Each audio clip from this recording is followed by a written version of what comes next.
सबलाई नमस्कार। आज हामी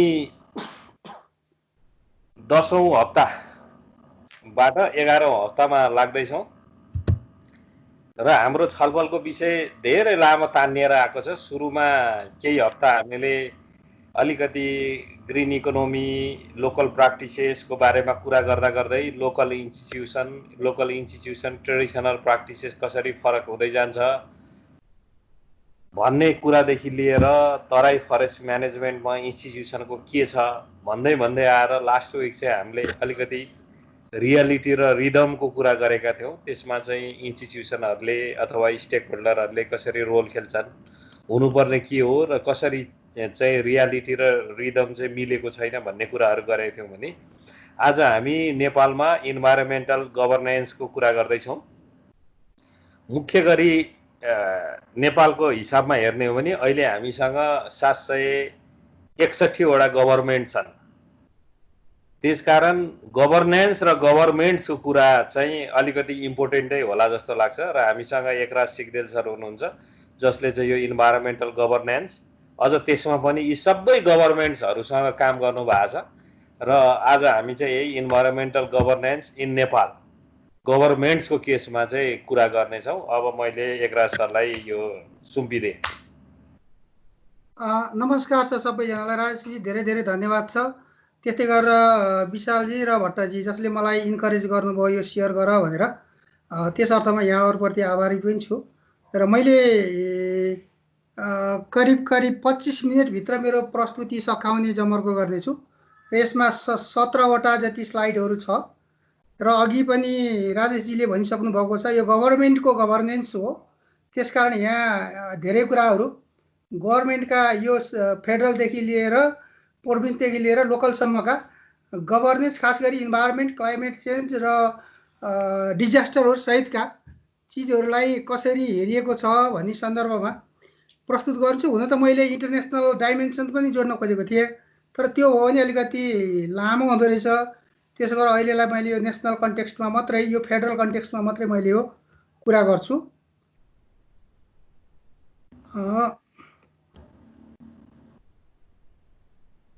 कहिले नि गरेन नि।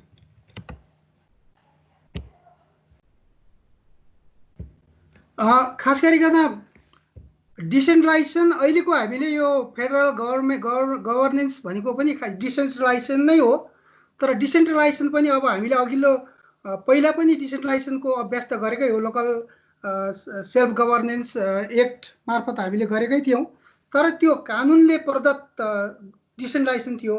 तर अहिलेको जुन फेडरल कन्टेक्स्टमा आइसकेपछि संविधान प्रदत्त यो डिसेन्ट्रलाइजेसन हो, किनभने अहिले संविधानमै डिसेन्ट्रलाइजेसन गर्ने कुराहरू यहाँ समेटिएको छ। त्यस अर्थमा यो त्योभन्दा बढी महत्त्वपूर्ण डिसेन्ट्रलाइजेसन हो। र खास गरी यसमा अलिकति फोकस केमा छ भने पब्लिक सर्भिसहरू, पब्लिक गुड्स सर्भिसहरू इफेक्टिभ र इफिसियन्टली कसरी पिपुलहरूलाई क्याटर गर्न सकिन्छ भन्ने सन्दर्भमा यो अलिकति बढी फोकस छ। र यसमा खास गरिकन यसका 4वटा महत्त्वपूर्ण कम्पोनेन्ट हुन्छ यो इफेक्टिभ र इफिसियन्टली सर्भिस डेलिभर गर्नको लागि। एउटा पोलिसी र इन्स्टिट्युसनको के छ, स्ट्याटस कहाँ छ र कसरी यो चाहिँ फर्मुलेसन भएका छन्।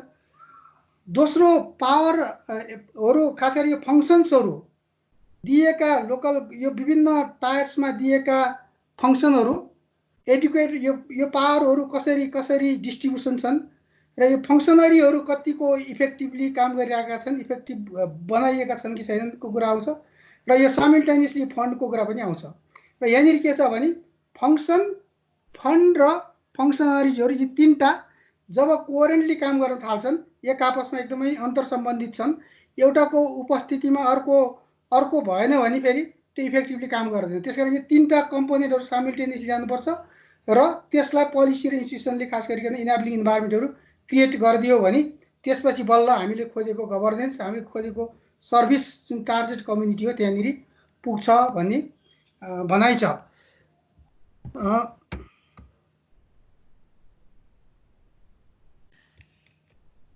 खास गरिकन फेडरल गभर्मेन्ट, प्रोभिन्स गभर्मेन्ट र लोकल गभर्मेन्ट, यसमा त अघि नै पनि कुरा आइसक्यो। यिनीहरूको खास भनेको सबैले आफ्नो खास गरिकन एक्सप्लिसिटली जुन जुन राइटहरू दिएको छ त्यसको लागि त छुट्टै छुट्टै आफैले कानुन पनि बनाउने पोलिसी बनाउन उनीहरू स्वायत्त छ र जहाँनिर यिनीहरूको यो जुन साझा अधिकारको सूचीहरू कामहरू गर्नुपर्छ त्यो बेलामा एक आपसमा कोअर्डिनेसन गर्नुपर्छ र यद्यपि एकल अधिकारलाई कार्यान्वयन गर्ने क्रममा पनि उनीहरूले माथिको सेन्ट्रल फेडरल पोलिसीको अम्ब्रेलाभित्र रहेर प्रोभिन्सले बनाउने प्रोभिन्सको अम्ब्रेलाभित्र लोकलले बनाउनु पर्ने हुन्छ। त्यसकारण एक हिसाबले भन्यो भने अहिले पनि ओभरअल गाइडेन्स चाहिँ फेरि पनि फेडरल गभर्मेन्टकै देखिन्छ, त्यही अनुसारको कानुनहरू पनि बनेका छ, संविधानले पनि त्यही स्पिरिटमा बोलेको छ। र हाम्रो संविधानमा हेऱ्यो भने यो खास गरिकन एकल अधिकार र साझा अधिकारमा हेर्ने क्रममा 118 अधिकारहरू त्यहाँनिर छन्। त्यसमा पनि खास गरिकन फेडरल गभर्मेन्टका एनेक्स 5 मा छ 35वटा कामहरू रहेछ उसका, प्रोभिन्स गभर्मेन्टको एनेक्स 6 मा छ उसको 21वटा कामहरू छ र लोकल गभर्मेन्टको 22वटा छ उसका 22वटा कामहरू छन्। त्यस्तै गरेर सबैको साझा काम चाहिँ 15वटा छ र 25वटा चाहिँ प्रोभिन्स र फेडरल गभर्मेन्टको बिचमा छ। यो सबैको खास गरिकन अघि पनि कुरा आइसक्यो, लोकल गभर्मेन्टले रिसोर्स प्रोफाइल बनाउने, पोलिसी बनाउने, नर्म्सहरू प्लान्सहरू आफ्नो त्यो बनाउनको लागि स्वायत्त छ। त्यस्तै गरेर फेडरल गभर्मेन्टहरू इन्टरनेसनल एग्रिमेन्टहरू गर्ने, वाटर सोर्सहरू, नेसनल पार्क्सहरू, नेसनल फरेस्टहरूमा उसले कानुनहरू बनाउनेदेखि लिएर पोलिसी बनाउनको लागि स्वायत्त छ। त्यस्तै गरेर अरू फङ्सनहरू खास गरी प्रोभिन्सका छुट्टै केही फङ्सनहरूको national forest, water use and environment, यी सबै एक्टिभिटीहरूलाई यसरी केही चाहिँ एकल अधिकारमा दिएको छ र केही चाहिँ साझा अधिकारमा राखिएको छ। साझा अधिकार भन्ने बित्तिकै कोअर्डिनेसन गरेर काम गर, कोलाबोरेट गरेर काम गर भन्ने खालको आशा यहाँ छ। त्यसकारण पनि बायोडाइभर्सिटी, इन्भाइरोमेन्ट, क्लाइमेट चेन्जका सबै इस्युहरू साझामा अलिकति हेऱ्यौँ भने साझा अधिकारमा यी चिजहरू देख्न सक्छौँ। र पोलिसी र लिगल फ्रेमवर्क फेडरल लेभलमा हेऱ्यो भने खास गरी अहिले हामीसँग आजको दिनमा नेसनल फरेस्ट पोलिसी छ, फरेस्ट एक्ट छ। फरेस्ट एक्टलाई अघिल्लो एक्टभन्दा केही नयाँ चिजहरू यहाँ छ। खास गरी प्रोभिन्सियल फरेस्टको कन्सेप्ट यहाँनिर छ। त्यस्तै गरेर कम्युनिटी फरेस्टबाट हुने आम्दानीको 50% आम्दानीको टोटल आम्दानीको 25% कम्युनिटी फरेस्ट्रीले आफ्नो फरेस्ट म्यानेजमेन्टमा लगानी गर्नुपर्छ। बाँकी रहेको 75% बजेट मध्ये 50% बजेट चाहिँ लोकल गभर्मेन्टसँग मिलेर उसले गरिबी निवारणदेखि लिएर महिला वुमन इम्पावरमेन्टदेखि लिएर अरू इन्टरप्राइजको डेभलपमेन्ट कामहरू कोअर्डिनेसनमा काम गर्नुपर्छ भने अरू बाँकी रहेको पैसा चाहिँ फेरि त्यो स्थानीय सामुदायिक वन उपभोक्ताहरूले आफैले त्यसलाई म्यानेज गर्न सक्छन् भनेर यसरी यो बजेटको पनि क्लियरली डिमार्केसन यहाँनिर देखिन्छ। त्यस्तै गरेर फरेस्ट अपरेसन प्लानहरू बनाउने बेलामा पनि लोकल गभर्मेन्टसँग अलिकति कोअर्डिनेसन गर, त्यहाँबाट अलिकति रेकमेन्डेसनहरू लिऊ भन्ने खालको चिजहरू यहाँ राखेको छ। र यसरी र अर्को चाहिँ महत्त्वपूर्ण र साह्रै इम्पोर्टेन्ट कुरा के छ भने इन्टर गभर्मेन्टल कोअर्डिनेसन कमिटी, खास गरी यो लेयरको लोकल गभर्मेन्ट, प्रोभिन्स गभर्मेन्ट र सेन्ट्रल गभर्मेन्टको बिचमा कोअर्डिनेसन आवश्यक छ भनेर एउटा कोअर्डिनेसन मेकानिजम कमिटीको एउटा प्रोभिजन यहाँ गरेको छ। खास गरी वन मन्त्रालय, प्रदेश वन मन्त्रालय, वन वातावरण, पर्यटन र यो पर्यटन र के अरे वन उद्योग मन्त्रालय र स्थानीय सरकारको बिचमा एउटा कमिटीको प्रोभिजन गरेको छ, जुन विच इज भेरी नाइस। र अर्को छ national environment policy, environment protection एक्टहरू, नेसनल क्लाइमेट चेन्ज पोलिसी छ, 10th 5-year पेरियोडिक प्लान छ, भिजन 2100 अफ नेपाल। यो सबैले के भन्छ भने गभर्नेन्समा गुड गभर्नेन्स इन्स्योर गर्नुपर्छ, हार्मोनाइजेसन अफ पोलिसी र प्रोग्राम्सहरू हुनुपर्छ, mainstreaming, integration, coordination, collaboration, पार्टनरसिपको कुरालाई सबै पोलिसीहरू र एक्टहरूमा छिर्यो भने यो सबैले यसलाई फोकस गरेको देखिन्छ, जुन चाहिँ असाध्यै इम्पोर्टेन्ट छ। र प्रोभिन्स लेभलमा गइसकेपछि करिब 18वटा 1.5 दर्जन जति एक्ट्स, रेगुलेसन, गाइडलाइन्सहरू बनाउनु पर्ने हुन्छ। हरेक प्रोभिन्सले इन्भाइरोमेन्टसँग सम्बन्धित रिलेटेड कानुनहरू, रेगुलेसन, गाइडलाइन्स बनाउनु पर्ने हुन्छ। र यो कहाँबाट यो थाहा भएको छ भने खास गरी बागमती प्रोभिन्सले एउटा स्टडी गराएको छ। उसको स्टडीमा के भन्छ भने बागमती प्रदेशले 96वटा कानुनहरू बनाउनु पर्ने हुन्छ। त्यो मध्ये 17वटा चाहिँ forest, environment, climate change, watershed disaster and biodiversity related छ, बनाउनुपर्छ भन्ने त्यसको त्यहाँ कुरा छ।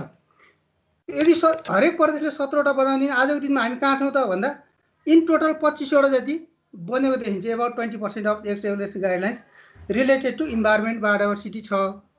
प्रोभिन्सहरूले आजको दिनमा यति 20% मात्रै इन्भाइरोमेन्टसँग रिलेटेड एक्ट्सहरू रेगुलेसनहरू बनाएका छन् र त्यसमा पनि सबभन्दा धेरै पानीसँग सम्बन्धित उहरू छ, कानुनहरू रेगुलेसनहरू छ। 8वटा पानीकोसँग सम्बन्धित रहेछन् र अरू 6वटा चाहिँ वन र वातावरणसँग सम्बन्धित छ र अरू बाँकी चाहिँ डिजास्टर र क्लाइमेट चेन्जसँग सम्बन्धित छन्। ओभरअलमा कानुनहरू बनाउन सबैले सुरु गरेका छन्, तर एडिक्वेट चाहिँ छैन भन्ने यसको मेसेज हो। र लोकल लेभलमा अहिले खास गरी ministry of federal affairs and general administration अहिले पनि त्यो लोकल गभर्मेन्टहरूको कन्ट्याक्ट मिनिस्ट्री हो र उसले 34वटा कानुनहरू, मोडेल कानुनहरू स्थानीय तहमा उसले सेयर गरिराखेको छ। आफूले त्यो बनाइसकेपछि सेयर गरिराखेको छ र त्यसको आधारमा कतिपय स्थानीय सरकारहरूले त्यसको आधारमा आफ्ना कानुनहरू पनि बनाउन सुरु गरिराखेका पनि छन्। र अर्को चाहिँ महत्त्वपूर्ण कानुन लोकल गभर्नेन्स अपरेसनलाइजेसन एक्ट छ। यो चाहिँ साह्रै इन्क्लुसिभ छ, सबै चिजहरू यहाँ समेटिएको छ र स्थानीय सरकारलाई कानुन बनाउन खास गरी यो लोकल गभर्नेन्स एन्ड अपरेसनलाइजेसन एक्टमा इन्भाइरोमेन्टको कामहरू, सोलिड वेस्ट म्यानेजमेन्टको कामहरू, बायोडाइभर्सिटीको काम, फरेस्ट्रीको कामहरू अलिकति स्क्याटर्ड भएर बसेको छ त्यहाँनिर।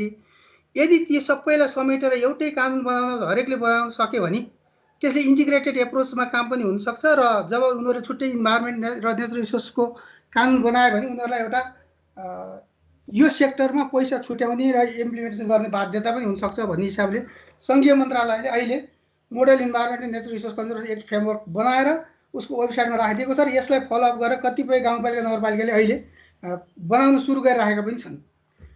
र त्यस्तै गरी environment friendly local governance framework खास गरिकन हाम्रो विशालजी र हामी जुन बेला मन्त्रालयमा थियौँ त्यो बेलामा यसको बीजारोपण भएको थियो र यो अहिलेको कन्टेक्स्टमा फेरि यसलाई रिभ्यू गर्नुपर्छ भनेर सङ्घीय मन्त्रालयले नै यसलाई रिभ्यू गरिरहेको अवस्था छ। यो भयो भने कमसेकम लोकल लेभलमा अरू इन्भाइरोमेन्टको एक्टिभिटीहरू आइडेन्टिफाई गर्नको लागि सहज पुर्याउँछ भन्ने यो खालको यो डकुमेन्ट छ। र त्यसपछि इन्भाइरोमेन्ट प्रोटेक्सन रेगुलेसन छ। अब यो मिनिस्ट्री लेभल यो क्याबिनेटबाट इन्डोर्स हुने तयारीमा छ अहिले आजको दिनमा र यदि इन्डोर्स हुने बित्तिकै यसले लोकल गभर्मेन्टलाई पनि अब इन्भाइरोमेन्ट एसेसमेन्ट गरेर मात्रै हरेक इन्फ्रास्ट्रक्चरको कामहरू गर्नुपर्छ र आवश्यकता अनुसार उसले जुन डिस्क्रिप्टिभ इन्भाइरोमेन्ट एसेसमेन्ट्स भनेको सानो ब्रिफ एसेसमेन्टहरू गर्नुपर्छ भन्ने कुराहरू यहाँनिर छ। र यदि भयो भने यिनीहरू लोकल गभर्मेन्टहरू थप इन्भाइरोमेन्टप्रति सचेत हुनेछन्। र लोकल गभर्मेन्टमा प्लानिङ प्रोसेस पनि असाध्यै पहिला हामीले 14 स्टेप प्लानिङ प्रोसेसहरू एडप्ट गर्थ्यौँ भने अहिले 7वटा जति स्टेपहरू छन् र यो पनि एकदमै पार्टिसिपेटरी छ। यहाँनिर बजेट सिलिङ चाहिँ उसबाट फेडरल एन्ड प्रोभिन्स गभर्मेन्टबाट जान्छ र यो वार्ड कमिटी हुँदै 12सम्म पुग्छ बजेटको इन्फर्मेसनहरू र त्यसको आधारमा भइसकेपछि सेटलमेन्ट लेभलबाट फेरि वार्ड कमिटी हुँदै जनरल एसेम्ब्लीसम्म आउँछ नगरपालिकाको। यहाँनिर इन्भाइरोमेन्ट कमिटीहरू पनि छन्। यी जति पनि यो budget and programme formulation committee, कार्यपालिका यो सबैमा वार्ड कमिटीमा पनि यो डिजास्टरको यो फङ्सनल ग्रुपहरूलाई यहाँ रिप्रेजेन्ट गर्नुपर्छ भनेको छ। त्यसकारण यो सबै जब एक्टिभ भएर जब फङ्सनल हुन थाल्छ त्यसपछि इन्भाइरोमेन्ट क्लाइमेट चेन्जका सबै इस्युहरू जब सेटलमेन्टमा यो पार्टिसिपेटरी प्लानिङ हुन थाल्छ अभियसली के आउँछ भने इन्भाइरोमेन्ट र क्लाइमेट चेन्जका इस्युहरूलाई एड्रेस गर्ने खालको कुराहरू आइहाल्छ। त्यसकारण यो अभ्यास हुन सक्यो भने खालि समस्या के हो भने यो अभ्यास हुन सकेको छैन आजको दिनमा। त्यसकारण यो भइदियो भने यसले एउटा राम्रै रिजल्ट दिन्छ। र अहिले यो भर्खरै 2074मा यो काशीराज दाहालको रिपोर्टले के भन्छ भने 1,37,000 गभर्मेन्टको इम्प्लोइहरू आवश्यक छ नेपालमा भन्ने उसको रिपोर्ट छ। त्यसमध्ये अहिले पनि फेडरल लेभलमा 48,000, त्यसमध्ये 48,000 फेडरल लेभलमा, प्रोभिन्समा 22,000 र लोकल लेभलमा 66,000 हुनुपर्छ भनेको छ त्यसले। र फेडरल लेभलमा 48,000 हुनुपर्छ भनेकोमा आजको दिनमा 51,420 स्टाफहरू गभर्मेन्ट इम्प्लोइहरू फेडरल लेभलमै छन्। यसको आशय लोकल लेभलमा एकातिर लोकल लेभलमा पुगिरहेको छैन, अर्कोतर्फ सेन्ट्रल लेभलमै स्टाफहरू छन् भन्ने यहाँनिर यो देखिन्छ। र भर्खरै यो पिएलजिएसपी भन्छ यो प्रोभिन्स लोकल गभर्नेन्स प्रोग्रामले यो सङ्घीय मन्त्रालय अन्तर्गतको त्यसले एउटा स्टडी रिपोर्ट लिएर आएको बाहिर पब्लिस गरेको छ भर्खरै। आजभोलि त्यसको वेबसाइटमा हेऱ्यो भने त्यो यो रिपोर्ट त्यहाँ छ। यसले के भन्छ भने 50% of human resource capacity needs of PLG भन्यो प्रोभिन्स लोकल गभर्मेन्ट्समा are a to be filled. 50% अझै पनि फुलफिल हुन बाँकी छ प्रोभिन्स लेभलमा भने यो सुदूरपश्चिमको मैले उनीहरू त्यहाँको एउटा वेबसाइटमा हेर्दा के देखिन्छ भने उनीहरूको स्ट्रक्चरभित्र गएर हेऱ्यो भने उनीहरूलाई 22वटा स्टाफ चाहिन्छ यो ministry of industry tourism forest and इन्भाइरोमेन्टमा। त्यो मध्ये जम्मा 27% चाहिँ एभाइलेबल छ र बाँकी चाहिँ भ्याकेन्ट पोजिसन छ। त्यसमा पनि अझै इन्ट्रेस्टिङ त के छ भने फरेस्ट म्यानेजमेन्ट डिभिजन र बायोडाइभर्सिटी डिभिजनहरू यो अन्डर सेक्रेटरी खास गरी नन टेक्निकल अफिसरले यसलाई ह्यान्डल गरेको यहाँनिर देखिन्छ। यसलाई लिड गरेको देखिन्छ। त्यस्तै गरेर यही रिपोर्टले नै के भन्छ यो पिएलजिएसपीले पब्लिस गरेको रिपोर्टले यो खास गरी यो क्यापासिटी निड एसेसमेन्ट रिपोर्ट हो। यसले के भन्छ भने at least 88% of local government have created sub government units for education health agriculture इन्भाइरोमेन्टको पनि 88%ले त यो युनिट चाहिँ क्रिएट गरिसकेका छन् अहिले पनि। र त्यस्तै गरेर त्यहाँनिर अब यो अहिले त कानुन यो न्यायालय पनि त्यहाँ छ। त्यो न्यायालयमा आउने एभरेजमा 42वटा केसहरू आएको रहेछ अहिलेसम्म एभरेजमा नेपालभरिमा। ती 42वटा केसमध्ये इन्भाइरोमेन्टको केस जम्मा एउटा देखिँदो रहेछ। र इन्भाइरोमेन्टको केसहरू खास गरिकन तराईमा अलिकति बढी छ र तराईमा पनि खास गरी यो सिटी एरियाहरूमा अझै धेरै त्यहाँनिर देखिन्छ। र यसले गर्दाखेरिमा इन्भाइरोमेन्टका लायकको केसहरू पनि लोकल गभर्मेन्टले अब हेर्न थालेको देखिन्छ। सुरु भएको छ यद्यपि गर्न धेरै नै बाँकी छ। यो सबै फङ्सनहरू गर्ने मध्येमा फरेस्ट्री र law are two that suffer most often from the lack of staff. Forestry र लको स्टाफहरू असाध्यै कम छ। त्यसकारण यो चाहिँ यसले गर्दा निकै डिफिकल्टी भइरहेको छ लोकल लेभलमा भन्छ। र लोकल गभर्मेन्टले खर्च गर्ने इन्भाइरोमेन्टमा जति खर्च गर्छन् त्यो चाहिँ उनीहरू अहिले पनि डिपेन्डेन्सी सेन्टरमै छ। 76% अफ लोकल गभर्मेन्ट उनीहरूले इक्विलाइजेसन ग्रेन्ट्सलाई नै इन्भेस्ट गरेको देखिन्छ। त्यसो उनीहरू आफ्नो रिसोर्सहरू पनि खर्च गरेको छ तर अहिले पनि डिपेन्डेन्सी सेन्टरमै छ भन्ने यहाँ देखिन्छ।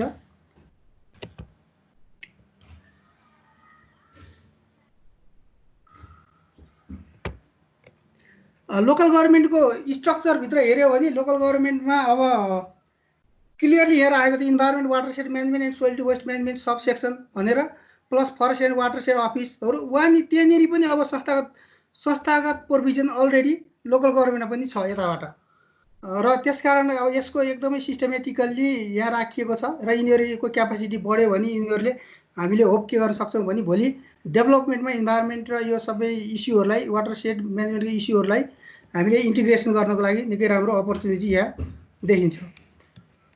र क्यापासिटी खास गरी अहिले प्रोभिजन के गरेको छ भने त्यो त्यही फेरि त्यहाँ प्रोभिजन के छ भने यो उसको रिपोर्टमा काशीनाथ दाहालको रिपोर्टमा के भन्छ नि भिलेज म्युनिसिपालिटीमा रेन्जरको प्रोभिजन गरेको छ। म्युनिसिपालिटीमा एएफओ र रेन्जरको प्रोभिजन गरेको छ। सब मेट्रोपोलिटन सिटीमा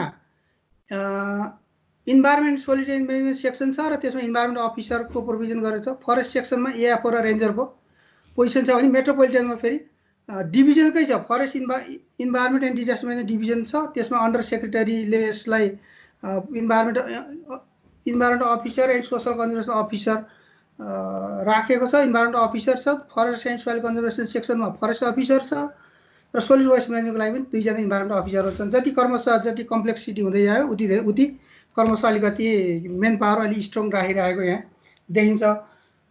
र त्यो पिएलजिएसपीको रिपोर्टले के भन्छ भने 71% local government reported that they have facing difficulties to conduct environment related activities forest agriculture किनभने मान्छे नभएपछि उनीहरूले कसरी काम गर्ने र त्यसकारण यो चाहिँ उनीहरूले पनि रियलाइज गरेको अहिले देखिन्छ। अब यो प्रोभिन्सको बजेटहरू हेऱ्यो भने अब अहिले सरसर्ती हेर्दा ministry of industry tourism forest इन्भाइरोमेन्टको वार्षिक बजेटको 8% मात्रै बजेट यो पनि इन्डस्ट्री टुरिज्म फरेस्ट इन्भाइरोमेन्ट सबैको लागि भएर त्यति देखिन्छ एभरेजमा। र यसलाई साँच्चै फरेस्ट र इन्भाइरोमेन्टमा मात्रै हेऱ्यो भने त 4% भन्दा पनि कम हुन्छ। त्यसकारण पैसा पनि थोरै छ, मान्छे पनि थोरै छन्, काम फेरि धेरै छ। क्लाइमेट चेन्ज बजेट कोड चाहिँ नयाँ अहिले इन्ट्रोड्युस गरेको छ प्रोभिन्स 2, 3, 4 र 7ले अहिलेको यो करेन्ट फिस्कल इयरमा यो देखिन्छ। र यति भइसकेपछि अब इस्यु त अब लगभग यही हो। मैले यहाँ म प्रस्तुतिको अन्तिमतिर पनि छु र मैले यहाँ खास गरिकन इस्युहरू सेयर गर्छु र यसैमा अलिकति छलफल भइदियोस् भन्ने मेरो चाहना पनि छ। र इस्युहरू भनेको जनरल इस्यु नै हो, तर अहिलेको अझै यो गभर्नेन्स, यो फेडरल गभर्नेन्सको कन्टेक्स्टमा आउँदाखेरिमा पोलिसी, कानुन, गाइडलाइन्सहरू त लगभग लोकल लेभलमा पनि बनिसकेका छन्, खालि प्रोभिन्समा अलिकति बाँकी छ, सेन्टरमा पनि बनिसकेका छन्। अब इस्यु के हो भने यसलाई इम्प्लिमेन्टेसनमा ल्याउने निकै ठुलो च्यालेन्ज छ। च्यालेन्ज किन छ भने यो चाहिँ बनिसकेपछि फन्ड पनि तल त्यो अनुसार हुनु पर्यो, तल फङ्सन गर्ने जुन क्यापासिटी पनि त्यही अनुसार बढ्नु पर्यो, तर त्यो दुइटै चाहिँ कमजोर छ। तल inadequate capacity province and local government छ। Firm and strengthen inter level coordination committee meeting, त्यो चाहिँ अघि त्यहाँ भनेको कमिटीलाई जब हामी लोकल, प्रोभिन्स र सेन्ट्रल लेभलको कमिटीहरू छ त्यसलाई जति धेरै फङ्सनल गराउन सक्यो त्यसले केही कोअर्डिनेटेड वेमा, इन्टिग्रेटेड वेमा, होलिस्टिक वेमा काम गर्नको लागि सजिलो पुर्याउँछ हुन्छ। र त्यो भइदियो भने त्यहाँ भएका गभर्नेन्सका अरू पार्टिसिपेसन, ट्रान्सपरेन्सीका इस्युहरू पनि त्यहाँ मल्टी स्टेक होल्डर भएको हुनाले त्यहाँ छलफल हुनसक्छ। र त्यो छलफल भइसकेपछि त्यहाँका धेरै यो इभन इन्भाइरोमेन्टल करप्सनका कुराहरू छन् भने पनि त्यो चिजहरू पनि त्यहाँ छलफल हुन्छ र त्यसले एउटा वे आउट दिन सक्छ। र अहिले पनि के छ भने parallel planning and budgeting between subject office and local governments as did in the past, त्यो अहिले पनि त्यो सम्भावना अहिले पनि छ। किनभने एकातिर फरेस्ट डिभिजन छ, सब डिभिजन छ र उनीहरूको प्लानिङ प्रक्रिया यदि पहिलेको यही नै जाने हो भने यता लोकल गभर्मेन्टको आफ्नै हिसाबले आउने हो भने जसरी पहिला जिल्ला विकास समितिले एउटा गर्थ्यो र सब्जेक्ट अफिसले छुट्टै गर्थे, तर तिनीहरूको बिचमा डटेड लाइनहरू थिए, त्यो पोसिबिलिटी अहिले पनि छ। त्यसकारण त्यो पोसिबिलिटीलाई न्यून गर्नको लागि पनि सकेसम्म छिटो लोकल गभर्मेन्टमा आवश्यक मेन पावरहरू, यो खास गरी इन्भाइरोमेन्टका र टेक्निकल मेन पावरहरू सकेसम्म छिटो एपोइन्टमेन्ट हुन आवश्यक छ। त्यो भइदियो भने मात्रै उनीहरूले त्यसपछि त्यसलाई टेकअप गर्छन्। र त्यसपछि अर्को छ क्यापासिटी मोनिटरिङ एन्ड अडिटिङ विङ्सहरू पनि, खास गरिकन यो हाम्रो यो सतर्कता केन्द्र, यो अख्तियार के भन्छौँ, उनीहरूको त्यहाँभित्र पनि अलिकति इन्भाइरोमेन्टका कुराहरू त्यो खालको अडिट गर्ने, त्यो खालको मोनिटरिङ गर्ने खालको क्यापासिटी त्यहाँनिर बढाउन सकियो भने त्यसले कमसेकम लोकल लेभलमा चेक एन्ड ब्यालेन्सको लागि यसले अलिकति कन्ट्रिब्युसन गर्छ। र अर्को छ अहिले पनि यहाँनिर के छ भने यही फेरि पनि ग्याप इस्युमै के हो भने के लोकल गभर्मेन्टलाई अब पावर पनि एकातिर दिएको छ, अर्कोतिर त्यो पावर चाहिँ उनीहरूले चाहिँ त्यो पावर इन्जोय गर्न अझै सकिरहेको छैन। फर इक्जाम्पल तपाईँहरूले धेरैले हेर्नुभयो होला, हिजो अस्ति एउटा लम्कीको एउटा केस आइरहेको छ यो सामुदायिक वनमा। यो साइन्टिफिक फरेस्ट म्यानेजमेन्टको एक थरीले साइन्टिफिक फरेस्ट म्यानेजमेन्टको नाममा वन काटे भनेर एउटा रुखहरू काटे भनेर एक पक्षको उ छ भने अर्को पक्षले हामीलाई नसोधिकन यो गरियो, अथवा अर्को पक्षले के भन्छ होइन हामी सबैलाई समेटेर गरेको भन्ने खालको छ। तर त्यहाँनिर प्रोभिन्स लेभलका मान्नेहरू पनि त्यहाँ पुगेका छन्, अथवा समितिका मान्छेहरू पनि त्यहाँ छलफलमा छन्, एकदम डिस्कस गरेका छन्, कडा डिस्कसन। तर त्यो लोकल गभर्मेन्टको उपस्थिति त्यहाँ देखिँदैन। यदि त्यो लोकल गभर्मेन्टले यो प्रक्रियामा उनीहरूलाई इन्भल्भ गराउन पाएको भए उसले त्यति धेरै त्यो प्रोभिन्स लेभलमा अथवा सेन्ट्रल लेभलसम्म त्यो इस्यु आउँदैन थियो। त्यसकारण लोकल गभर्मेन्टलाई जति सक्यो छिटो स्ट्रेन्थेन गर्न आवश्यक छ। र अहिले पनि अघि नै कुरा सेन्ट्रलाइज मेन्टालिटी छ, पावर भन्ने कुरो त आफूसँग मात्रै ल्याउने हो, पावर अरूलाई दिने त होइन। यो खालको मेन्टालिटी अहिले पनि हामीसँग छ। यो मेन्टालिटी स्टाफ स्ट्रक्चरमा पनि देखियो, बजेटिङमा पनि देखियो, कामहरूमा पनि देखियो। त्यसकारण अब रियालिटीमा लग्नको लागि अलिकति अगाडि बढ्नु आवश्यक छ भन्दै मेरो प्रस्तुति यही सकाएँ। धन्यवाद। हस् त एकराज सर, धेरै धन्यवाद छ। एकदमै इन्ट्रेस्टिङ कुरो यो गभर्मेन्ट्सहरूको गभर्नेन्स चाहिँ कस्तो छ भन्ने कुरा, मुख्य गरी 3टा कुरामा यो फङ्सन्स, फङ्सनारिज र फन्ड्स यो कसरी गइरहेको छ र यसले गर्दाखेरि इन्भाइरोमेन्टल गभर्मेन्ट्सलाई कस्तो इफेक्ट गरिरहेको छ, र अझ मुख्य गरी चाहिँ अहिलेको कन्टेक्स्टमा लोकल गभर्मेन्टहरू चाहिँ सशक्त रूपमा आउनुपर्छ र उनीहरूको रोल पनि छ, तर त्यहाँ चाहिँ रिसोर्सेसहरू कमी छ भन्ने कुरा पनि गर्नुभयो। र अर्कोतिर के पनि सम्भव होला भने कतै लोकल गभर्मेन्टहरू आफै चाहिँ यो इन्भाइरोमेन्ट सम्बन्धी कर्मचारी राख्नु इन्ट्रेस्टेड छैनन् कि, किनकि हामीले जहिले पनि यो इन्भाइरोमेन्ट फरेस्ट भन्ने चिजलाई एकदमै डेभलपमेन्ट विकासको चाहिँ विरोधीको रूपमा चाहिँ हेरेका छौँ। यो इन्भाइरोमेन्ट र डेभलपमेन्ट भन्ने कुरा म्युचुअल्ली एक्सक्लुसिभ हो भन्ने खालको सोचाइ चाहिँ हामी कहाँ छ। त्यो भएको हुनाले कतै लोकल गभर्मेन्टलाई त्यो पनि हो कि भन्ने अर्को शङ्का पनि छ। र यिनै हुँदाहुँदै अब यो जुन धेरैवटा इस्युहरू निकाल्नुभयो जसले चाहिँ किन चाहिँ लोकल गभर्मेन्टहरू पार्टिसिपेट भएन, जसले गर्दाखेरि चाहिँ धेरै समस्याहरू समाधान गर्न सकिन्थ्यो भन्ने खालका कुराहरू पनि आए। र यसको लागि धन्यवाद दिँदै म चाहिँ अब यो छलफलको लागि यो फोरम लाई खुल्ला गर्न चाहन्छु र तपाईहरुले आफ्नो यहाँ नाम टाइप गरिदिन सक्नुहुन्छ र फर्स्टले चाहिँ अहिले सिधै बोलिदिनु भयो नि हुन्छ। अब एकराज दाइले दिएपछि त मैले बोल्नु पर्ला नि त हो पुरानो मान्छे हैन दाइ। अब दाइको राम्रो छ है, तपाईको पहिलेदेखिको प्रेजेन्टेसनहरु उहिले मैले धेरै हेरे पनि हैन। अहिले अब अलिकति प्रदेश घटिसकेको नभएर होला। अनि त्यहाँबाट एउटा अब जागिरकै हिसाबले सोच्दा पनि यो कर्मचारी चाहिँ जानुपर्छ भनेर हामीले भनिरहेछौँ। यो आइएनजीहरु चाहिँ कहिले जाने हो त्यता पनि अलिकति चासो राखेँ मैले एउटा हैन दाइ। दोस्रो कुरो चाहिँ के छ भन्दाखेरि हाम्रो गभर्नेन्सको मेन प्रब्लम कहाँ देखियो भने वनको र वातावरणको राख्यो भने एउटा वनको भइरहने अर्को वातावरणकै भइरहने के भनेपछि कस्तो खालको अहिले अलिकति यो पहिलेदेखि मलाई अलिकति नमिलेको जस्तो लाग्ने बोटानी सोटानी छन् नि यो। अनि आफ्नो आफ्नो भएर यो समग्र वातावरण जोगाउनेतिर सबै मिलेर लाग्नुपर्छ भन्ने भन्दा पनि अब शाखाको कुरो महाशाखाको कुरो कार्यक्रमको कुरोहरू जस्तोबाट अगाडि बढेको अवस्था अलिकति देखिन्छ। एउटा चाहिँ अब कार्यक्रमको कर्मचारीको मोबिलाइजेसनको कुरो। दोस्रो कुरो हामीले के बुझेनौँ जस्तो लाग्छ भने मलाई हामीले यो सानो सानो कामहरू पहिल्यैदेखि जुन गरिरहेको थियौँ नि त्यो कामहरूलाई नै राम्ररी सञ्चालन हुन दिने हो भने हाम्रो वातावरणमा खासै ठुलो प्रब्लम आउँछ जस्तो मैले देखाएको छैन। तर प्रब्लम के हो भन्दाखेरि हामीले त्यो प्रमोटै गर्न सकेनौँ क्या। साइकल चलाउने त हाम्रो त यो युरोपमा पो भर्खर आएको, त उहिलेदेखि चलाउँथे नि साइकल त तराईतिर मजाले। अपने कामहरू मान्छेले आफ्नो हिसाबले काम गरिरहेको थिए। अब त्यसलाई हामीले मेन स्ट्रिममा ल्याउन नसकेर पनि त्यो अलिकति त्यो ब्रेक भएको कारणले पनि हाम्रो यो युनिभर्सिटीले एक्सेप्ट गर्न नसकेको कारणले एउटा प्रब्लम आएको जस्तो। र तेस्रो कुरो चाहिँ के भयो भन्दाखेरि हामीले अधिकारको विन्यास गर्ने क्रममा के भयो भन्दाखेरि यो इन्भाइरोमेन्ट भन्ने चाहिँ त्यो क्लियर जसरी हामी डाइसेक्ट गर्छौँ त्यो हिसाबमा चाहिँ हुन सक्दैन। यसको चाहिँ के छ भन्दाखेरि यो बेनिफिट चाहिँ यो सोसियल बेनिफिट पनि एउटा लोकल गभर्मेन्ट छ यसलाई जाने भन्दा पनि ओभरअल सबैलाई यो सोसियल बेनिफिटहरू प्राप्त हुने हो। त्यही भएर यसको चाहिँ के छ भने कस्ट पनि त्यही हिसाबले सेयरिङ गर्नुपर्छ भन्ने हिसाबमा हामी जान नसक्यो कि जस्तो मलाई लागेको। अब यसको सन्दर्भमा अब लक्ष्मी दाइ तपाईँ जसले दिए पनि आफ्नो दिए हुन्छ। धन्यवाद।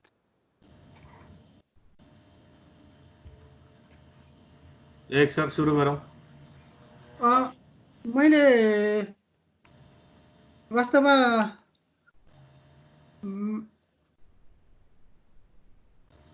अघि राजेशजीले उठाउनु भएको कुरा पनि इम्पोर्टेन्ट छ। उनीहरूलाई वनतिर त्यति इन्ट्रेस्ट नभएको कि भन्ने सन्दर्भमा अब के हुन्छ भने तपाईँले भनेको यसमा अब पोलिटिकल इकोनोमिक फ्याक्टर पनि छ। त्यहाँनिर अब अहिले पनि कहाँनिर लुप होल छ भने त्यहाँको स्टेक होल्डर्सलाई थाहा छ, खास गरी ब्युरोक्रेसीलाई पनि थाहा छ, इलेक्टेड लोकल गभर्मेन्टको मान्छेहरूलाई पनि थाहा छ कहाँनिरबाट अलिक छिटो गोजीमा दाम आउन सक्छ भन्ने कुराहरू उनीहरूलाई थाहा छ। त्यसमा हेबिचुअल छ। तर जब उनीहरूले क्लाइमेट र इन्भाइरोमेन्टलाई कन्सिडर गर्न थाल्यो प्लानिङ प्रक्रियामा भने र त्यसलाई जब उसले इम्प्लिमेन्टेसन गर्न थाल्यो भने त्यो सजिलै आउने खालको इन्सेन्टिभ पहिला आउने इन्सेन्टिभहरू अब आउँछ कि आउँदैन भन्ने कुरो उनीहरूलाई एस्योर छैन। त्यसकारण उनीहरू यसमा हेजिटेन्ट पनि छ एकातिर। तर अर्कोतिर उनीहरूलाई केमा पनि उनीहरू बाध्यता छ भने अब एसडिजीलाई इम्प्लिमेन्टेसन गर्न पनि बाध्यता छ एकातिर।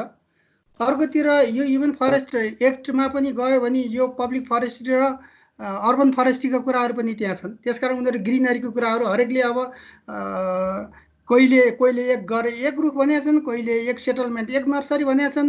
यो सबै चिजहरू त्यहाँ छ, एकातिर गर्नुपर्ने बाध्यता पनि छ। त्यसकारण ढिलो चाँडो यिनीहरूले यसलाई त गर्नु नै आवश्यक छ र त्यसकारण पनि त्यसकारण पनि उनीहरूलाई उनीहरू दुविधामा पनि छन् कतिपय बेला।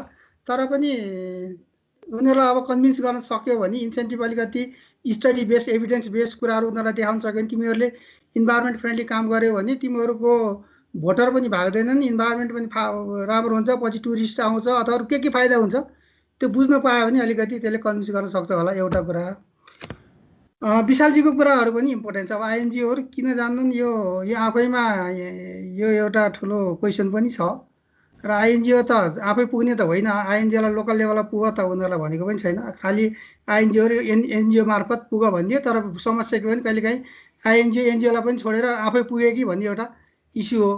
त्यसो भएर यसलाई त्यसरी नै हेर्ने होला। र अर्को चाहिँ फरेस्ट र इन्भाइरोमेन्ट, यो तपाईँले भनेको एकदम साँचो कुरा हो कि अब यो इन्टरडिसिप्लिनको बिचमा पनि कोअर्डिनेसन हुँदैन, डिपार्टमेन्टको बिचमा त झनै कम हुँदो रहेछन्। र यो चाहिँ त्यसो भएर त्यो मन्त्रालयको अथवा त्यो सेक्टरको लिडरसिप अलिकति भिजनरी छ, इन्टिग्रेटेड वेमा जानुपर्छ भनेर त्यो अलिकति बियोन्ड बक्स हिँड्न थाल्यो भने त्यसले सब कुराहरू ठिकठाक पार्छ। र फेरि त्यसरी जानको लागि अरूसँग कोअर्डिनेसन गर, अरूलाई पनि ल्याऊ भन्नको लागि उसलाई कानुनले बाध्यता पार्दैन। यदि कानुनले बाध्यता पारिदिन्थ्यो भने उसले अरूसँग पनि कोअर्डिनेसन गर्नु पर्थ्यो, किनभने गर्नु पर्थ्यो, अरू टाइम दिन्थ्यो होला। त्यो कुराहरू पनि यहाँ देखिन्छ। र अर्को कुरा त अब यो अहिले भट्टजीले पनि सेयर गर्नु होला, अघि विशालजीले भने जस्तो यो कस्ट सेयरिङको कुराहरूमा राजेशजीले पनि राख्नु होला। त्यसपछि मैले उहाँहरू दुईटालाई यो चाहिँ जिम्मा दिएँ मैले। म यसलाई सिम्प्लिफाई गर्छु ल। जस्तै मेरो राज दाई लक्ष्मी दाई पनि हुनुहुन्छ होइन, उहाँहरूले नि भन्नुहुन्छ जस्तै अहिले जतिसुकै काम हुने भनेको पनि लोकल ग्राउन्ड लेभलमै हो होइन। त्यो भनेको लोकल लेभल वार्ड भनौँ घरधुरी जसले गरे पनि हुने भयो। अब जस्तै अहिले हामीले के छ भने पेट्रोलियम पदार्थबाट ट्याक्सहरू उठाइरहेको छौँ, यो प्रदूषण के भनेर होइन। अब जस्तै रुख त तलै रोप्ने भइसकेपछि त तलको हामीले नै यस्तो खालको मेकानिजम बनाउन सकिँदैन जसले गर्दाखेरि चाहिँ कुनै पनि लोकल गभर्मेन्टले गरेको इन्भाइरोमेन्टल इफोर्ट अथवा कार्बन सिक्वेस्ट्रेसनका कामहरूलाई चाहिँ त्यो फन्डबाट त्यहीँ तल चाहिँ यो के भन्ने अब यो टार्गेट बेस्ड ग्रान्ट भन्ने कि के भन्ने हो त्यस्तो खालको बनाएर दिन सकिन्छ कि सक्दैन, त्यसको सम्भावना के हो भन्ने हिसाबमा चाहिँ मेरो दाइहरूलाई अब तपाईँहरू अलिक जाने खोजेको भएर जिज्ञासा। र लोकल गभर्मेन्ट आफैले केही न केही रूपमा ट्याक्स त लाउनु पाउँछ नि होइन र? पेट्रोलियमहरू जस्तो ठुल्ठुलोमा त पाएन नि त, सानोतिनो गरेर त फेरि मान्छेलाई धर मात्रै पर्ने भयो नि त दाइ, किनभने पेट्रोलियम त हामीले लगाएकै छौँ पहिले। अरू कुरामा चाहिँ पाउने भयो, पेट्रोल अब यो कुरा त नपाउने भयो, अरू कुरामा त पाउने भयो नि त। अरू सानोतिनोमा त पाउने भयो, तर बेनिफिट त राज्यले पनि पाइरहेछन्। समग्रमा त फेरि यो तेल उडाएर सिक्वेस्ट्रेसन गर्न सकेको खण्डमा त फाइदा हुने हो, त्यो ल्याउने केबाट जान्छ छुट्टै भयो। तर हामीले इन्टरनल्ली त्यसलाई चाहिँ टार्गेटको आधारमा चाहिँ फन्डिङ गर्न सक्ने, त्यो चाहिँ जेसुकैमा उसले लगानी गरोस् तर उसले सिक्वेस्ट गरेर उहाँको पैसा दिन सक्ने इन्टरनल मेकानिजम बनाउने हो भने त त्यो इफेक्टिभ हुन्छ कि भन्ने मेरो राय। भनेको त्यो जुन अहिलेको इन्भाइरोमेन्टल फन्ड छ त्यसलाई चाहिँ कसरी म्यानेज गर्ने भन्ने कुरा आयो। अब डाइरेक्ट पैसा नदिने, यो टार्गेट बेस यति काम यो भएर यति सिक्वेस्ट भयो अथवा यस्तो खालको आउटपुट आयो भने चाहिँ यति बढाएर पैसा पाउने भने चाहिँ उनीहरूले पनि त्यही अनुसारले प्रोडक्सनको लागि लगाउने भए अनि पैसा पनि त्यही कामको लागि जाने भयो भने चाहिँ त्यसले अलिक केही बढाउँथ्यो कि भन्ने। मैले भन्नु खोजेको चाहिँ अहिले नै इन्भाइरोमेन्टल फन्डमै छ नि त यो पेट्रोलियमको ट्याक्स त भनेको छ, तर त्यो मेकानिजम भएन। मेरो विचारमा यो चाहिँ मलाई कस्तो लाग्छ भने अहिले हामीले पहिला पनि अभ्यास गरिरहेको जुन एमसिपिएमको अभ्यास थियो, मिनिमम कन्डिसन एन्ड पर्फर्मेन्स मेजरको अभ्यास जुन चाहिँ अहिले अभ्यासमा छैन, यदि त्यसलाई फेरि पनि त्यसलाई इम्प्लिमेन्टेसन गर्न सक्यौँ, लोकल लेभलमा ल्याउन सक्यौँ र त्यो क्राइटेरियाहरूमा जसले जुन जुन जुन इक्वलाइज ग्रेन्ट डिस्ट्रिब्युसन गर्ने बेलामा त्यो क्राइटेरियामा खास गरी नेसनल नेचरल रिसोर्स फिस्कल कमिसनसँग उनीहरूलाई कन्भिन्स गर्न सक्यौँ र उनीहरूले त्यो इन्भाइरोमेन्टको क्राइटेरियाहरू पनि उनीहरूले राख्न सके जुन बेला बजेट डिस्ट्रिब्युसन गर्ने बेलामा त्यो क्राइटेरिया राख्नुपर्छ भन्यो भने र यदि लोकल गभर्मेन्टले सर्टेन काम गरे इन्भाइरोमेन्टमा भने उनीहरूलाई केही नम्बर राखेर र त्यो नम्बर ओभरअल नम्बरमा त्यो पर्फर्मेन्स जोड्न पाइयो भने त्यसले एउटा वे आउट दिन्छ होला। मैले एउटा सानो थपौँ यसमा।